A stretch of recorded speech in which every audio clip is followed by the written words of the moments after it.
وأن المساجد لله فلا تدعوا مع الله أحدا وأنه لما قام عبد الله يدعوه كادوا يكونون عليه لبدا قل إنما أدعو ربي ولا أشرك به أحدا قل إني لا أملك لكم ضرا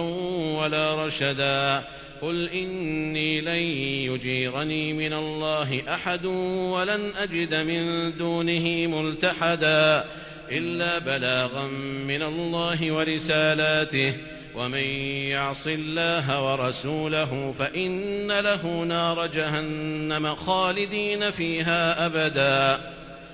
حتى إذا رأوا ما يوعدون فسيعلمون من أضعف ناصرا وأقل عددا قل إن أدري أقريب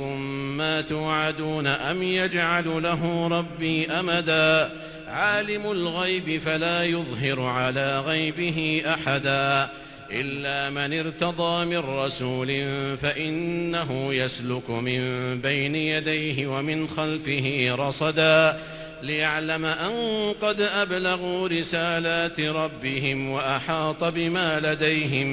وأحاط بما لديهم وأحصى كل شيء عددا.